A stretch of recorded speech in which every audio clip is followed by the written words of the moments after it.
Hi, this is Nicole from BNA Debt Solutions. I'm going to be talking to you a little bit about some of the income supports that are available to Canadians through this COVID-19 pandemic. So the first one is the Canada Emergency Response Benefit. This is going to be launching today, which is April the 6th. So what is it? It's if you've stopped working because of COVID, the Canadian Emergency Response Benefit, or the CERB, can provide you with some temporary income support. It's for anyone who stopped working after March the 15th. The new CERB is paid in blocks of 4 weeks in the amount of $2,000, which is the equivalent to about $500 per week, and it's for a maximum of about 16 weeks. So it's very similar to sick benefits that you might receive through EI. You can become eligible for regular EI sick benefits if you were laid off from work before March 15th of 2020. So that's the magic date, is March 15th of 2020. If you were laid off prior to that, you would just be applying for the regular EI benefits. If you were laid off on that date or after, then you would be applying through the CERB. My assumption is that once the CERB is completed, that 16 weeks, if we're still off work, most of us are off work, then at that point in time you would be applying for regular EI benefits, or it would be rolling into a new claim through EI benefits. So who's eligible? Anybody who resides in Canada who's at least 15 years old, you've stopped working because of COVID-19, or are eligible for EI insurance or regular sick benefits. Your income has to have been at least $5,000 in 2019 or 12 months prior to the date of the application. So this is where it gets a bit sticky for students. So students that are coming out of university or college, they were expecting to start jobs soon, either in May or June for summer jobs, and because they didn't make $5,000 in the prior 12 months, then they wouldn't qualify for the CERB. Anybody who or is expected to be without employment or self-employment income for at least 14 consecutive days in the initial 4-week period of time. So they will be giving these benefits every month or every 4 weeks, and there would be some type of reporting that you would have no additional income to continue to qualify for the remainder of the 16 weeks. You don't need to be laid off from your current company. So a lot of companies are keeping people on, but maybe haven't issued a layoff notice, or maybe they're keeping them down to a couple of days a week. Workers who remained attached to their companies can also receive the benefit.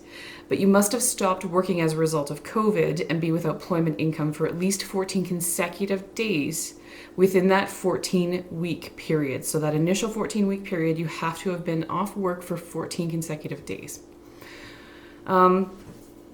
Those that aren't eligible, the benefit is only available to individuals who stopped working as a result of reasons related to COVID. So if you just lost your employment for another reason besides COVID, then you wouldn't qualify for this type of benefit. If you're looking for a job but haven't stopped working, so like if you're just not happy at your current employer and have continued to look for another job but can't find one because of COVID, you would not be eligible for the benefit.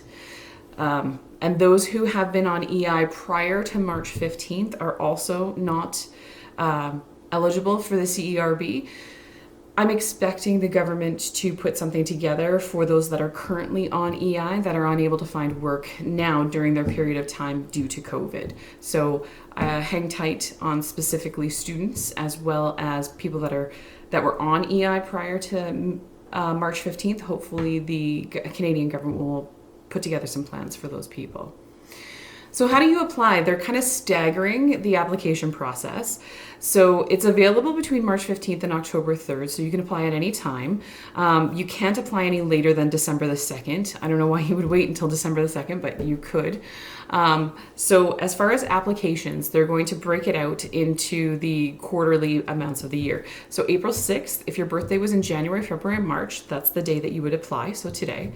If your birthday was in April, May, and June, you would apply tomorrow on April 7th. If your birthday is July, August, September, you would apply on April the 8th. And if your birthday was October, November, December, you would apply on April the 9th. Friday, Saturday, and Sunday are completely open to anybody on any birthdays, and they can continue to apply. The CRA has said that they feel they can deal with this type of volume because they take tax returns every year. So they feel that they're ready and willing to take this type of volume, but they are breaking it up so that their servers don't crash. So A lot of people know, when am I going to get my money? That's a big one. If you have direct deposit already set up with the government, it's going to be 3 to 5 days before you see that initial amount. If you don't have direct deposit with the government, then by mail, you're going to see a check within 10 days. If you have the ability to go on to your MyCRA account or your Service Canada account and update your direct deposit information, now's a really good time. The best way to do that is to go onto your online personal banking, and most will provide you with the opportunity to print off a PAD or a pre-authorized debit agreement or withdrawal agreement.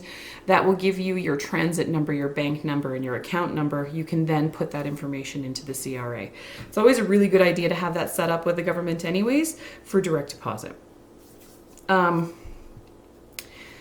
So beyond that, what other types of income supports are available? So specifically in Alberta, there's an Alberta Emergency Isolation Support Program. So eligible workers in Alberta can receive a one-time emergency isolation support payment for $1,146. So that's a one-time payment. It isn't like the CERB, which goes for 16 weeks. If you're required to self-isolate or are the sole caregiver of someone in self-isolation and they have no other source of pay or compensation. So who's eligible? You have experienced a total or significant loss of income and are not receiving compensation from any other source because of you. You have been diagnosed with COVID-19. You have been directed by health authorities to self-isolate. You are the sole caregiver of a dependent who's in self-isolation. Those who are not eligible are people who were not working immediately before you were advised to self-isolate. You could work from home. You are not experiencing a significant loss of income as a result of self-isolation. You are currently collecting other forms of income supports or EI benefits while in self-isolation. You're getting workplace sick leave benefits, or you're receiving EI benefits. And if you are staying home to care for a dependent who's at home for a reason other than self-isolation, or reside out of Alberta.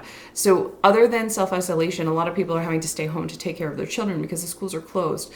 You would not necessarily qualify for this because you're not staying home because the child has been directed to self-isolate. You're staying home because the children have no place to go during the day.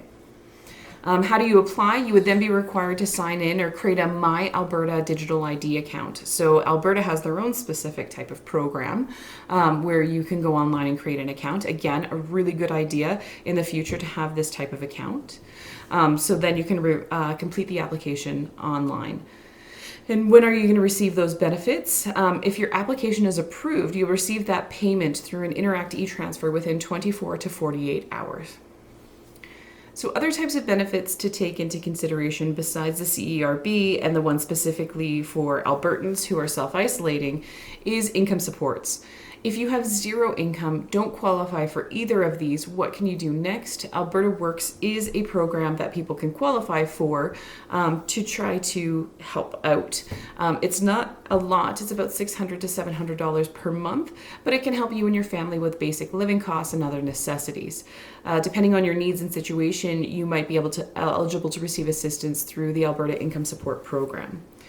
So who's eligible? You have to live in Alberta, be at least 18 years old, and be a Canadian citizen, permanent resident, refugee, or refugee claimant. But financially, there's some qualifications as well. You must be unable to pay your basic needs, have no income or assets that exceed, you can't have more than $5,000 in RRSPs, you can't have more than $10,000 of equity in a vehicle, not have income that exceeds what you would receive from income support core benefits, so again, that's about $600. You have not cashed in savings that exceed the liquid asset limits. So the limits generally are about 3 times the income support core benefits. So if you have no cash available to you more than $1,800 or so, then you would qualify for Alberta Works or income supports. Be willing to apply for other income programs that you might be eligible to receive. So you have to be willing to apply for EI, you would have to be willing to apply for AISH, which is a program for somebody who's dealing with a long-term disability. And you have to have an ability to work. How can you apply? Online at alberta.ca. There's a GST credit increase. It's a one-time increase and it's available on April 9th. So April 9th, so this week you should be receiving it. It's a one-time payment, will be calculated based on information from your 2018 tax return. The maximum amounts will be an increase from $443 to $886 if you're single, $580 to $1,160 if you're married or living common law, $153 to $306 for each child under the age of 18, and $290 to $580 for the first eligible child of a single parent. There's also an increase in the Canada Child Benefit, or the CCB payment amounts. The government increased the maximum amount for the CCB payments only for the 2019-20 year by $300 per child. So the overall increase for families receiving Canada Child Benefit is going to be approximately $550 on average. These families will receive an extra $300 per child as part of their May payment only. In total, this is going to be about $2 billion of extra supports that the government's giving out. So expect that payment if you have children, $300 per child in May. They're also going to be increasing the Registered Retirement Income Fund minimum withdrawal amount. So this is really good for seniors. The minimum withdrawal requirement for RIFs will be reduced by 25% for 2020 in recognition of the market conditions and the impact on their retirement savings. So it provides that flexibility to seniors who are concerned that they might be required to liquidate their RIFs to meet their minimum withdrawal requirements. So you don't have to worry if you're a senior that you're going to have to take out some of your RRIFs and reduce that fund even more because the markets have been reduced. They're going to reduce it by 25%. So those are really a lot of the emerging things that the government's going to be doing to provide supports during COVID-19. If we hear anything additionally, we're going to provide that information to you in an additional video podcast so that you can have some more idea and keep up to date with what's happening. So be well, stay safe, and we'll talk soon. Thanks.